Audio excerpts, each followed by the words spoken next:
Hello, what have we here? It's the Godfather Minute. I'm Alex Robinson. And I'm Andy Robinson. And together we are the Godfather Minute Brothers, talking about minute 118. Wow. Can we do the whole thing in sync, do you think? Say it again. Can we do the whole thing in sync? You think? Anyway, we're talking all right, seriously, you can stop now. Seriously. Okay. What do you mean? Before we go any further. Yes. I got to just get this out of the way. Uh-huh. No, we're not going to start over. I got to just get this out of the way. I got to clear. Wait a minute. I got to clear the air. You're settling old grievances. I'm going to nominate you for next year's Nobel Peace Prize in comedy. Wow. Yeah. That's crazy. Yeah. That's, well, I'm very flattered. Mm-hmm. Okay. I heard a little special on the radio about the Nobel Peace Prize, and I said, "Why not Alex?" And there is a comedy one? I don't know. Or I'll be the pioneer. I actually don't think there's a comedy, but I'm gonna if there's no comedy category, I'm gonna submit it for like science. I'll take physics. biochemistry. Biochemistry. That field's probably not too crowded. Biochemistry. I do have a head for big compounds. Oh no! There's already someone who won that award. Oh, what do you mean? Who is it? Adam. So minute 118. Alex, e minuto. E minuto. Numero 18. I know, but you just brought us all the way back to 18. This is minute. Oh man! So we got to go back to we're back to the wedding, Alex. Period of. You took us all the way back. All right, 118. It starts out. So what is it? It is cento Cento. Diciotto. Diciotto. Diciotto. Diciotto. Sounds like Klingon. Diciotto. Yeah, He's a coward. Diciotto. Well, thank you for the continuing Sicilian lesson. Mm-hmm. Minute 118, pretty exciting. We made it, Alex. Minute 118, Sonny Corleone is angrily just left the compound, the Corleone compound. What's he so mad about? He's got a hot temper, that one. Yeah. He's hot for that deal. Sonny angrily drives away from the compound, and Hagen sends some button men after him. Mm-hmm. And Sonny pulls up to the toll booth, and suddenly he is surrounded by armed thugs who open fire and shoot him and the car. That's right. Yeah. Mm-hmm. So it begins. Action-packed. This is the beginning of the end for Santino Corleone. Now, technically, he is being shot on the causeway. Yeah. Does this mean this is the end of the Causeway countdown, or are you counting the end of the shooting? We've been counting 119 because that's when he officially bites the bullet. So how many minutes are left? 1 minute left. Wow. How many minutes left? How many minutes left? Come on, Santino. How many minutes left? How many minutes left? Consigliere. How many minutes left? So, what you got? Well, the scene was shot at Floyd Bennett Airfield. Oh, shot. Poor choice of words, Alex. Sorry. The shot was executed They executed the shot at Floyd Bennett Airfield, which is in Brooklyn. Okay. And it used to be a real small airport. Oh, really? Was that? I didn't know Brooklyn ever had an airport. Yeah, it was. Besides JFK. Well, this one never really got much commercial aircraft. It was more for just, I guess, regular people or small planes flying. Mm-hmm. Mob bosses who need to make a fast getaway. Yep. Floyd Bennett was the first man ever to fly over the North Pole. Oh, wow. And his dream was to turn these. It was a cluster of islands that they built up into an airfield. So it's like one of those. It's in Brooklyn. Well, it's like an island off, Yeah. I thought you were talking about the North Pole. Oh, no. Yeah, no. I don't know. I've never been there. Maybe there were islands. Bunch of islands. So let me Wait, are you talking about Brooklyn North Pole? Yeah, the North Brooklyn. Okay. No, so I have a question for you. So he was the first man to fly across the North Pole. Are you talking about Santino or are you talking about this Floyd Bennett? Floyd Bennett, Uncle Okay. Floyd Bennett. And that's one of those things where, like, I don't know if being the first to do something like that is necessarily like that. What? Not that special? To fly, like, be the first person to fly a plane over the North Pole. I think it is. Here we are, two schmucks 40, 50 years later, 100 years later, I don't even know when, talking about him. So I guess it was pretty special. Yeah, right? but if it wasn't him, we would have been talking about Joe Schmo or someone else who was been in the first for like. I disagree. The first people that do something that's challenging like that, why didn't people? I can think of. So the extreme example, I think of what you're trying to say is, what about the first person who ate 4 rocks, consumed 4 rocks? It's like, wow, they're the first person to do it, but it's a real dumb thing and not hard to do. Well, I don't know. I mean, How big are these rocks? So are you saying it wasn't it wasn't challenging at that time to do it? No, it probably was challenging at the time. You know, it was during that time where it was like the first person to fly across to Europe, the first, but like, it's like saying, that Columbus discovering America. I mean, regardless of the fact that there were already people living here, like eventually people would have bumped into North America. So it's almost just like dumb luck that Columbus happened to be the first one to bump into it. Huh, I'm still not getting it because he deliberately took this chance to. I assume he knew he was flying over the. Wait a minute, are you talking about Columbus or Santino? I'm talking about Columbus. Did Floyd Bennett know? Was it an accident? I'm assuming he did it on purpose. Right? Yeah. I mean, it's kind of like someone who climbs Mount. I almost say Mount St. Helens here in Portland. I guess any big mountain for the first time. It's an achievement. I guess so. But to me, it just seems like You mean it would have happened eventually, and so he just happened to be the guy who mustered the courage first in history? yeah, like if you look at like someone with like Lou Gehrig, who had like a long someone with Lou Gehrig's? yeah, Lou Gehrig himself, who invented the disease. Okay. Like that's an accomplishment because that's not something that inevitably will happen to anyone if they. I'm confused. Are you talking about his baseball stats? I'm serious. All right, let's say who's a famous athlete who has like a record that will probably never be broken. Wayne Gretzky. So like that's an accomplishment because he did something more than someone or quicker than someone or like, but like it took skill. But like being the first person to do something like that, eventually thousands and thousands of people would do. Yeah.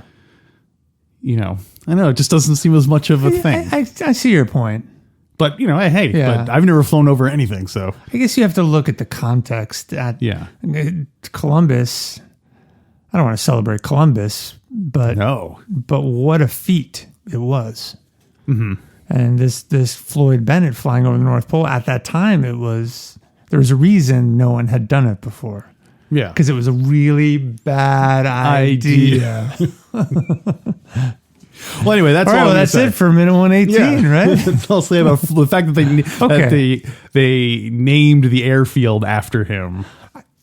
I thought of some good bonus content. Maybe not for today. People who if not don't now, deserve maybe 5 years from now. Well, let's look through the world's records and pick out which ones we think we can break are dumb. Yeah, ones we think we can break. Ones that don't seem that challenging. Ones we think would be the coolest to have. Oh, well, obviously the fingernails. But we'll talk about that. Me and you on motorbikes with our fingernails. Yeah. Anyway, it's something. Yes, it is now currently a national park where the Floyd Bennett Field was turned into a park. There's a park on the North Pole? Oh my God. Yes, and we're totally out of sync there. Should we just start this episode? Let's start over again. In episode, what are we All right, Floyd Bennett. Take us back to Floyd Bennett, Alex. It's supposed to be the Jones Beach Causeway. Is what this is supposed to be. And do you know what the definition of a causeway is? What makes a causeway different from a highway? And why is it called a causeway? That's what I want to know. Is it surrounded on two sides by water? That's pretty close. Okay. It's a road or something built over on an elevated thing over water. Oh, so it's manufactured. Yeah, it's either it's on like a mound or somehow raised up on like a thing over swampy or watery area. Okay. So there you go. Built for that in particular. Yeah, For that yeah. purpose. Specific Interesting. thing. A causeway. So, Are there any other famous causeways that we know of? I could not find any examples of them. Yeah. But it's from the word causer, which is means the French Norman word meaning a mound or dam. So Okay. it's like built on like an elevated All thing. right. And how do you say it in French? something like causer. Causeway. Because I think originally it was a causeway. And then they just shortened it to then they said, let's just show causeway. And that's all we'll do. So, If you prevent these men from showing up with their firearms, you will have to appear before the judge in the morning on the causeway.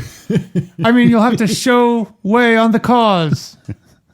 you'll have to judge my way along the highway. He's the worst conciliary. Now, why do you say that? I'm going to share some things from the book this minute that reaffirms my belief that Tom ain't no conciliary to write home about. You want to tell us? Should we talk about the book? Totally. Okay.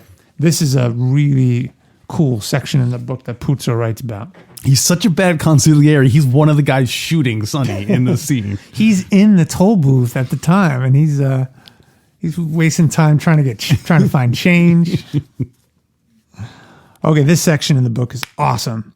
Page 263, Puzo writes, Hagen heard the car motor roaring into life, and he said to the two bodyguards, Go after him! So this is Hagen. Then Hagen went to the phone and made some calls. He arranged for some men of Sonny's regime living in the city to go up to Carlo Rizzi's apartment and get Carlo out of there. Other men would stay with Connie until Sonny arrived. He was taking a chance, thwarting Sonny, but he knew the Don would back him up. He was afraid that Sonny might kill Carlo in front of witnesses. He did not expect trouble from the enemy. The five families had been quiet too long and obviously were looking for peace of some kind. Let me pause with that. Why do you think that's evidence that Janko never would have fallen for this trap. He totally would have known, seeing that Sonny, the family, was being baited out of there. So you're saying that the whole everyone in the neighborhood knows that Sonny is easily angered, and they'd already seen him respond to Carlo and so Connie. what would Janko have done? Janko would not have let Sonny go. But I mean, do you think? I don't think Tom let him go. I think. Well, he did. If he did, remember, he said he let him go because he knew that he would calm down on the drive out. Oh, is that what it said? Did we share that last week? I don't remember. There's a little bit of it in here. Okay. Yeah, let me continue. But to answer your question, I don't think Janko would have let. I think Janko would have gotten in his face and said, "Sonny," he's got the same voice. "Sonny, I love you." Well, he would have said it to Don Corleone. We had to apply the whole situation to Janko and Vito. Vito, get back in the house. You're not going anywhere. You're being baited. You're being baited by Barzini and the other families. Well, that's the thing. I think Vito would have listened to Janko, but I don't think Sonny would have listened to Janko. Okay. I think he would have still been like, listen, you don't know what it's like, old man. You know what I mean? Yeah. I wish I had Tom Hagen as my concierge. The conciliaries are always greener on the other side, right? That's true, yeah. I mean, who knows? Unless Janko was also hot-blooded. He would have been like, you're going to let him do that to you, Sonny? Yeah, it's true. Sonny, you should go shoot him in the car, Sonny. Yeah. That'd be great if Janko's the hothead in the relationship. Yeah. And Vito's the one like, why are you giving me all this advice to go around the town killing people? Wait a minute. Are you trying to tell me what if I kill him now? Are you going to let Carlo kick around your sister like that, Santino? Who's going to run the candy store? Don't forget, while you're out there visiting Carlo, go up to the candy store and put the money behind the drape. Then I'll know we have a deal. Puzo continues to write. So this is still Hagen pondering. By the time Sonny roared out of the mall in his Buick, he had already regained... Oh, sorry, this is not related to Hagen. He Sonny had already regained partly his senses. He noted the two bodyguards getting into a car to follow him and approved. He expected no danger. The 5 families had quit counterattacking, were not really fighting anymore. He had grabbed his jacket in the foyer, and there was a gun in a secret dashboard compartment of the car. The car registered in the name of a member of his regime, so that he personally could not get into any legal trouble. But he did not anticipate needing any weapon. He did not even know what he was going to do with Carlo Rizzi. So I guess Sonny doesn't see it either. Yeah. Okay, maybe I was a little quick to judge. To judge Tom. To judge Tom. A little more about Sonny. Well, he certainly doesn't seem to be calming down, at least. Well, check it out. Now that he had a chance to think, Sonny knew he could not kill the father of an unborn child. This is a little peek behind the curtain of Santino Corleone. It's the sensitive side that Jimmy Cano's talking about. I wonder if all these scenes were filmed, but this is all the stuff cut out. Like, Papa! Papa! Wait, what are you trying to tell me I'm supposed to kill an unborn child? It's an infamy. You're taking it very fetal. Now that he had a chance to think, Sonny knew he could not kill the father of an unborn child, and that father his sister's husband. Not over a domestic spat, except that it was not just a domestic spat. Carlo was a bad guy, and Sonny felt responsible that his sister had met the bastard through him. The paradox in Sonny's violent nature was that he could not hit a woman and had never done so, that he could not harm a child or anything helpless. When Carlo had refused to fight back against him that day, it had kept Sonny from killing him. Complete submission disarmed his violence. As a boy, he had been truly tender-hearted. That he had become a murderer as a man was simply his destiny. It is your destiny. I like the idea that if Sonny is fighting, you just totally go limp. It's like an opossum. You better not let that news get out. That's his weakness. It's like when Sonny comes into the room, everyone just falls on the ground. What's the matter with these guys? And he just throws money down. Do the Darth Vader Line again. It is your destiny. No. Are you trying to tell me you're my pop? It's just not possible. Pop. You're saying you're my papa. Let's see. So Sonny would settle it once and for all. The Causeway, the Jones Beach on Long Island. He always used blah, blah, blah. He always used this route when he went to New York. There was less traffic. Check this out. There's some key differences coming up. He decided he would send Connie home. This is him thinking ahead. With the bodyguards, and then he would have a session with his brother-in-law. What would happen after that, he didn't know. If the bastard had really hurt Connie, he'd make a cripple out of the bastard. Wow. But the wind coming over the causeway, the salty freshness of the air, cooled his anger. He put the window down all the way. Crank up the tunes? Yeah. Got my first real 6-string. Well, so what would be good cruising music for Sonny? He's starting to calm down. Aruba, Jamaica. Oh, I want to take it. Coleon, Roma. Oh, I want to take it back to Venice. Oh, I think it's that song that goes. No.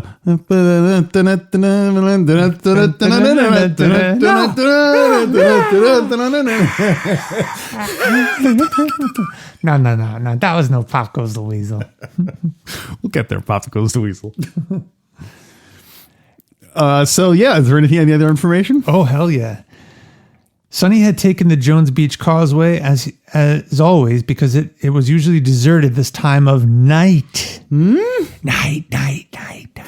So, big difference, Alex. Well, not necessarily. Coppola chose daytime. Talk to me.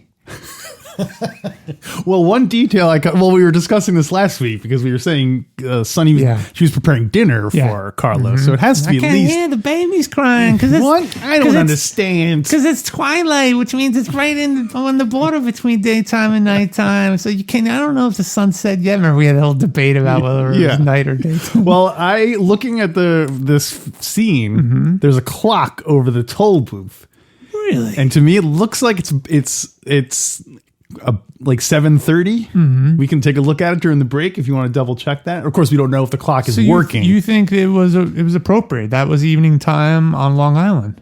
Yeah, I think it was 7:30 during the summertime. I guess so. It could be. During the summer. Yeah, could be. And then it is still night. Yeah. Okay. I'm buying it. Okay. Let's see. Also, it's cheaper to film during the day. Yeah. Puto writes, Sonny could speed recklessly until he hit the parkways on the other side, and even there traffic would be light. This would help He had always left his bodyguard's car far behind. He had already left them far behind, so he's cruising. Still cruising. The causeway was badly lit. So you see, they're talking about lights and things. Yeah. There was not a single car. Far ahead, he saw the white cone of the manned toll booth. Should I get into toll booth stuff, or do you want to talk about anything else? Let's see. I'm always very self-conscious about just reading from the book. Yeah. But this is a cool section to read from. But anything else you want to talk about before we get to the violence? No, well, one thing I do want to point out is they passed by a billboard. Passed by two vintage billboards. One of them I couldn't see, but the other one is an ad for Atlas tires. It's interesting because it shows a young woman with black hair on the phone, and she's saying, "Don't worry, Mom, he's got Atlas tires." Presumably telling her mom, like, either I'll be safe with him because he has Atlas tires, but it's interesting that out of all the advertising, it's just one of a dark-haired woman talking on the phone saying, "Oh, don't worry, he'll be okay," when meanwhile it was, so I have to think that was intentional. Yeah. So that's like a Kubrick move. Yeah, I wish I could have seen what the other billboard was. I couldn't quite. You don't really get a clear shot for it. It's kind of off on the horizon. But, I hear a little bit of a ball game on the radio. Did you hear that too? Yeah, totally. Assuming it's baseball because it's summertime. Yeah, and it's lights. It's still light outside, so they can still play. It's so awesome that people would always listen to baseball on the radio. I don't think people do that as much anymore. Yeah, I did in college. Because one of my roommates was really into the Yankees, so we'd listen to the games. Yeah, I guess probably more people listen to it on TV. Or watching on TV. But I think people still listen to it on the radio. Sometimes. Yeah, I do too. Yeah. So that's all I have for the. So if you want to go back to the book, let's keep going because there's some good stuff here. So Sonny, you can do sound effects too. Sonny is now approaching the toll booth.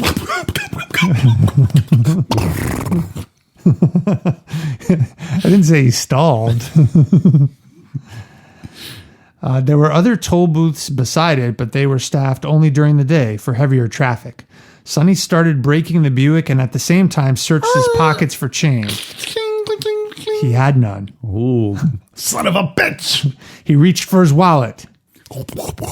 Flipped it open with one hand and fingered out a bill. He came within the arcade of light, and he saw, to his mild surprise, a car in the toll booth slot blocking it. The driver obviously asking some sort of directions from the toll taker. Come on! Sonny honked his horn. Come on! And the other car obediently rolled through to let his car slide into the slot. Sonny handed the toll taker the dollar bill and waited for his change. Here you go, Mac. Where's my change? He was in a hurry now to close the window. The Atlantic Ocean air had chilled the whole car. Is that his teeth? Yeah, it's his teeth rattling. But the toll taker was fumbling with his change. Whoa! The dumb son of a bitch actually dropped it. Cling, cling, cling. Oh, I'm sorry. Head and body disappeared as the toll man stooped down in his booth to pick up the money. Oh. Damn back. At that moment, Sonny noticed that the other car had not kept going, but had parked a few feet ahead, still blocking his way. At that same moment, his lateral vision caught sight of another man in the darkened toll booth to his right. What the? But he did not have time to think about that because two men came out of the car parked in front and walked toward him. The toll collector still had not appeared. And then, in the fraction of a second before anything actually happened, Santino Corleone knew he was a dead man. Oh shit, I'm a dead man. And in that moment, his mind was lucid, drained of all violence, as if the hidden fear, finally real and present, had purified him. Isn't that interesting? Yeah. It's as soon as he realizes he's done, he's in a weird way at peace. I'd actually He's not like, it's kind of odd, even though he's sort of fighting to the end. And in the book, he still fights. He's kind of come to peace with it. I'd heard someone else said that. Some philosopher person said the one like thing to look forward to about dying is like, he's like, for the first time ever since you were a child, you will not be thinking, oh, when will I die? When will I, like, you're this thing that's in the back of all our minds the time. And we don't even know, or we don't even realize we're thinking about it. But once it's kind of like here, you're like, oh, like that's, I can finally stop thinking about that. Interesting. So, it's going to Is that based on testimony of people who really felt they were dying? I do not know. Or just a philosophical belief? I don't know which one it is. So, I don't know how long it is between when you're finally. Do you ever really believe it? That's what I'm wondering. Yeah, I don't know. It's like, it's when you really believe it that's when you're kind of like, that's when you're dead, liberated. You're dead. You're dead. You're busted. You busted. And finally, Putzer writes, even so, his huge body in a reflex for life crashed against the Buick door, bursting its lock. And then we'll continue with the rest of the scene, because that is the end of our minute. So, what do you think of all that? Well, one thing I was going to say is the toll guy. Mm-hmm. I don't know what those toll booths are made of. He seems very confident that he's not going to, that wood will keep him from getting shot from all those bullets that are flying around. Well, unless there's like a trap door or something that goes underneath the. Well, he bent down not to pick up the change, but to put on his bulletproof vest with all the fish in it. He just shake all the fish out of his bulletproof vest. I don't know if you know how little toll booth operators are paid. How much? I don't know, but it's tiny. So I'm guessing if he made probably a year's salary just taking that chance. Even if he would get him killed? At desperate times, man. I purified him. Yeah. They don't if say. the bullets didn't kill him, the threat from the Barzini, the threat from the Tattaglia family would have killed him. Oh, no. Tattaglia's a pimp. What do you mean? What I should have known was I talked to Barzini. Thank you. Marlon Brando. You like a soap opera commercial break or end of the episode. What do you mean? That's what he said. That's how he says it, isn't it? Well, no, Mo Green says that. Oh, right. Said it was Don Corleone. Okay, yeah. What I should have known was because you talked to Barzini all along.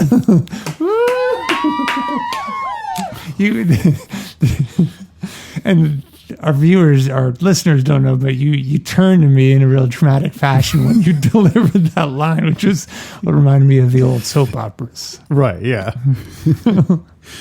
What I'm trying to tell you, Captain McCluskey, is if you prevent these men from staying, you'll have to show cause in the morning.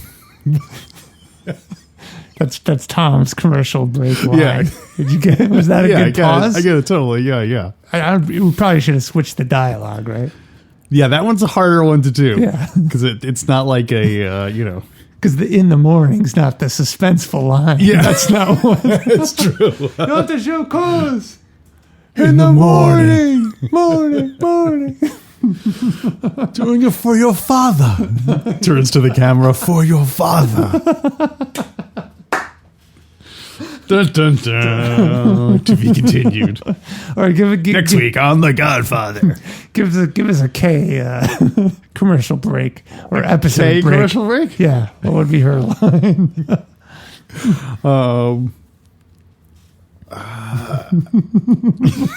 She doesn't have a lot to choose from. Yeah, she doesn't have a lot of lines. Michael. Oh, Michael. That's it. That's what you said. I've got one. What? Ready? I'm glad to hear that your pap's okay. Michael, tell me you love me. Dun dun dun. That's when Comenza picks up. Remember?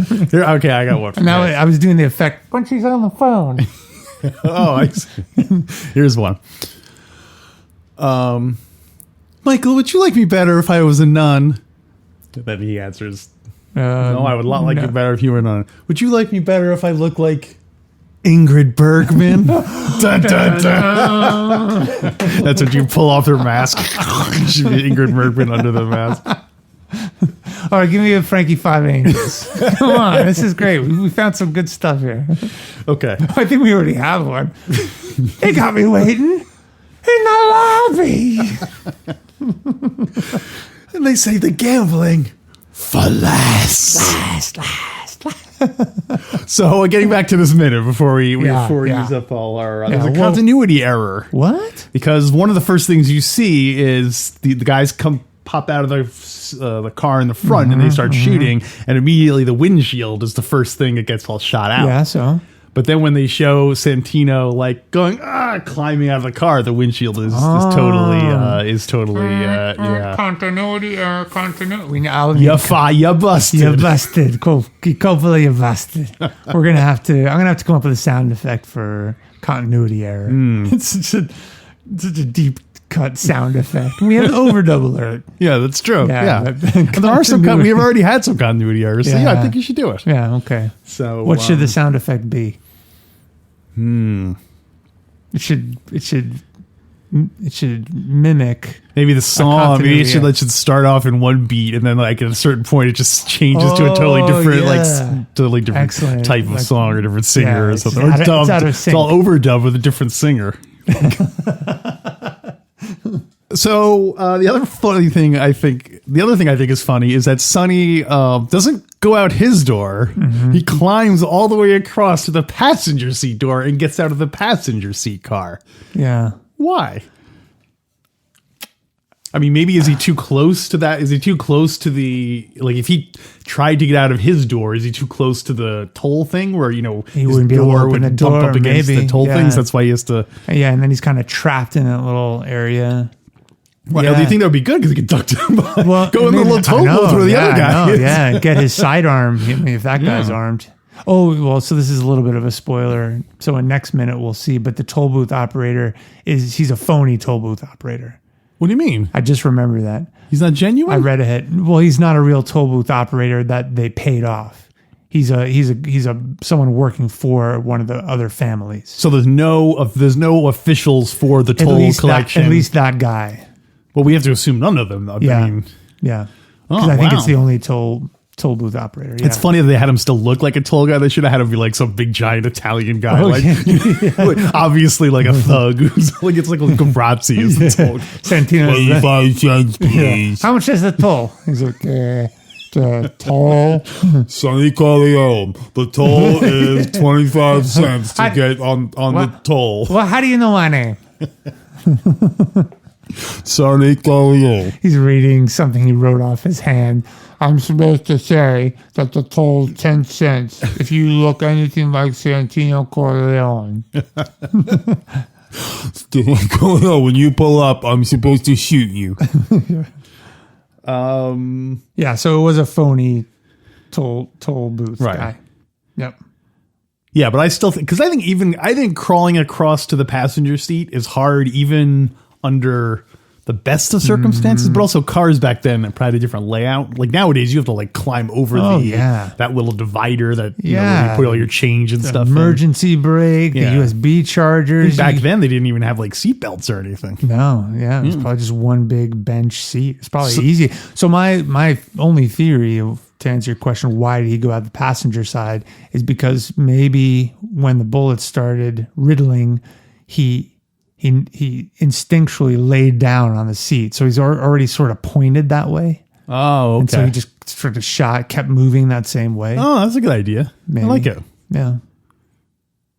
Also, how come he doesn't have a gun? He might have a gun. I don't know. We're going to read more in next minute too. There's a little bit more information about it. If he had a gun, he totally would have gotten out of that situation. Yeah. Okay. I want to know. Yeah. The worst part about this whole thing, he never got his change. You think they mailed it back like at his funeral? One of the toll people was like, "I'm sorry, here's his change." And the mobsters ahead of him. Yeah, they didn't have to pay anything. Look what Sonny got. Well, they had a robber pass, which lets any criminals get through the.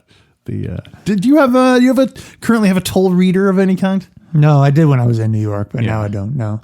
Yeah, I still have the little sticky things on Yeah. my windshield where you would put the Easy Yeah. Pass. Yeah. I don't even know if you can give cash on toll booths anymore. Yeah, you have to be able to. Yeah, you think so? Yeah. But what they do with people who are like tourists and stuff. They're busted. Out of luck. Point around. Although I think some of them nowadays take pictures of your license and do all that stuff. I know in so. Seattle, I think we went by one that looked like that. Yeah.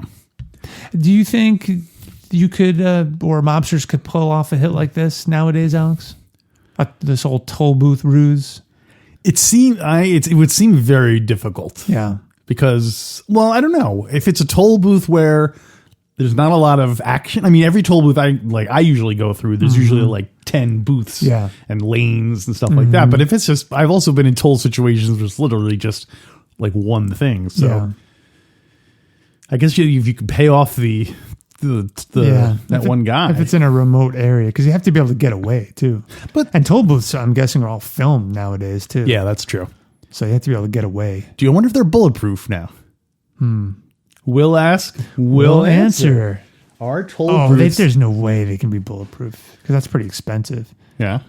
Yeah. As expensive as paying the funerals of 10. I wonder if if any toll operator's ever been shot. Look that up too while you're at it. Okay. That's crazy. I wrote down Godfather BP. So we'll remember what that means, right? Bulletproof. Bulletproof. Yeah. Yep. We'll remember that. So, no, well, that's even in this situation, it raises questions like when the MTA or whoever's in charge of the Causeway tolls, were they like, hey, where's the guy who's supposed to be like in charge here? Shouldn't there be like, when they come to investigate? Yeah, they're like, what the hell happened here? Where was McGregor was supposed to be on duty? Where was he? And then, like, I guess they're like, I wonder, maybe it's best left unsolved. Yeah, because, I don't think there's anything in the book about it. They just say a phony toll booth, toll collector. Right. But I wonder if the way it played out was they paid the original toll booth operator to not be there. To take a powder. Yeah, exactly. And then maybe he's even just in the bushes or something. And then this whole thing goes down. All the mobsters leave, and that guy comes back. So when the police arrive, he's like, "Oh my god, you won't believe what happened!" These guys just like pulled up, and even if it's like fake bullet holes in his shirt to like make it look like he was there. Yeah, maybe they shot him like in the leg or something, so that would look. He would look. You got to make it convincing. Yeah, you got to make it convincing. Rough him up a bit. Yeah. Okay, I like that. I like that. That's my best guess. Thing. I want to point out that Santino. It seems odd that Santino would pull up right behind someone. It seems like as a mafia guy, he doesn't take elevators because they're death traps. Yeah, he's a street smart guy. Why would you pull up right behind someone when you couldn't get around them? He's hot headed. He's just not thinking. Yeah, he's thinking with his fists. I guess so. Or because he's honking the horn. He's thinking with his gas foot. That's his nickname, Gas Foot. Gassy Foot. I don't know if you remember this, but when we learned to drive in the 80s, that was the golden age of driving. It was the golden age of carjacking in New York, in the city. Sure, yeah. And so my teachers always, my driver ed teacher always, and I remember our parents saying this too, not to pull up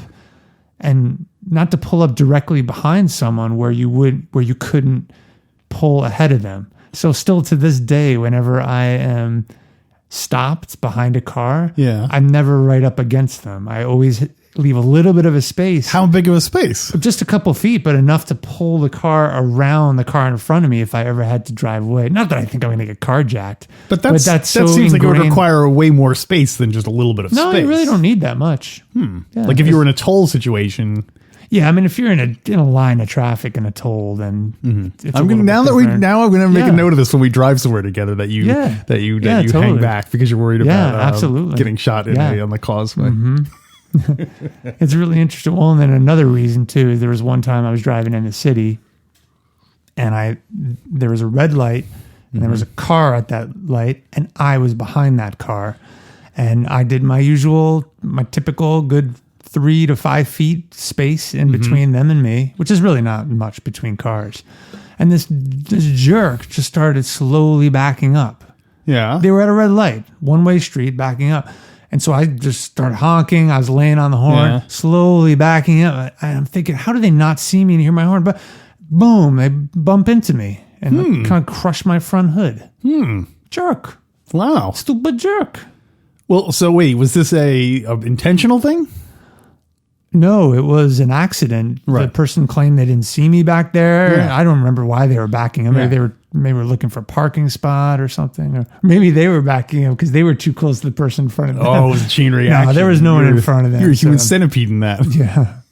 That's weird because a similar thing happened to me where someone backed into me when I was... At a light? Not at a light. They were at a stop sign and they were trying to enter into a busy lane of traffic. And I guess after a while, they're just like, forget it, I'm not going to do this.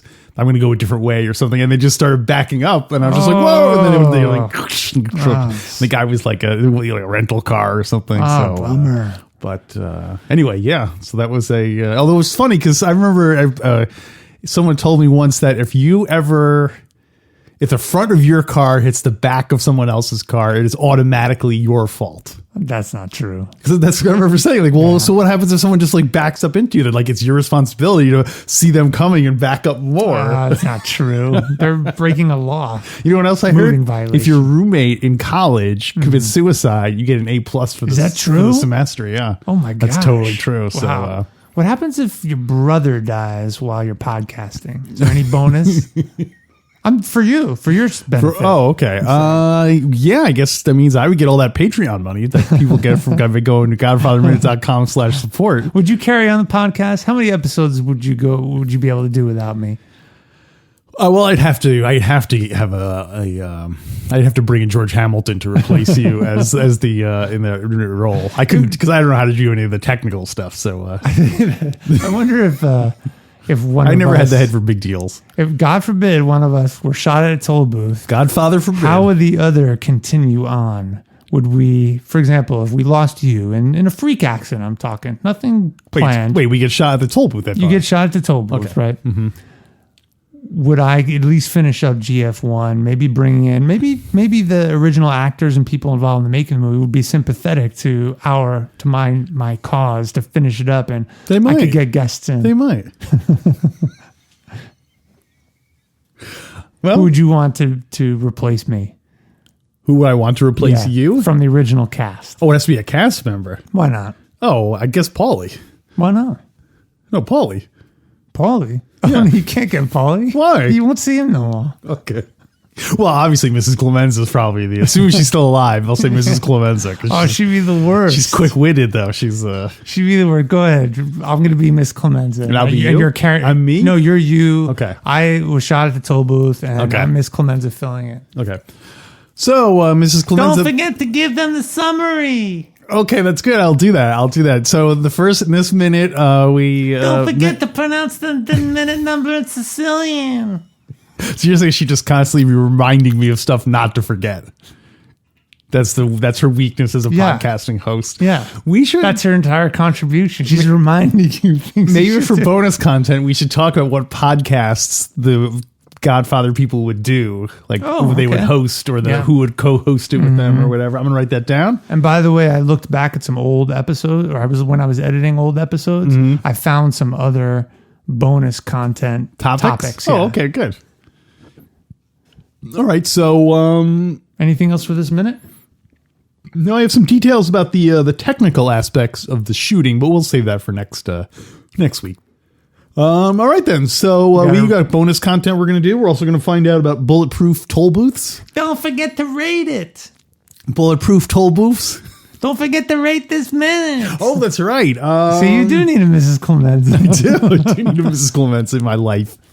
Like on my back, constantly reminding me of things. All right. It's a tough one. All right. Ready? 1, 2, 3, 4, 5. 5. I almost went 5. Sonny getting shot on the Causeway. I know. It's a good I know one. It doesn't really culminate until next minute. Right. But Yeah. I mean, the whole toll booth. You don't see the guy's face, do you? Who? The toll booth operator. I think you see him from like the side. You see him when he ducks down and everything. Okay. It's not like a close up on him, but it's not like his face is hidden. And that's what I'm saying. He looks just like a regular old doughy toll booth guy. He doesn't look like a button man or anything. Yeah. All right. Yeah, I think I gave it 4 just because it is an iconic moment, but there's not like lines. To me, that's always like a great way to give 5 unless there's. So you're saying there needs to be dialogue for it to be not necessarily a perfect minute? I gave a 5 to the honeymoon scene. In, That's true. Not a whole lot of talking there. No, you don't need Mikey to. talking with his hands. You busted. Literally. Yeah. Okay, so that'll wrap up the minute. We rated it, and so we're gonna do the bonus content. And should we promote the Fredo Corleone's Mickey Mouse Nightclub, Alex? Sure. People should go to Facebook. If you're on Facebook, go to Fredo Corleone's Mickey Mouse Nightclub. We've had some good comments on there.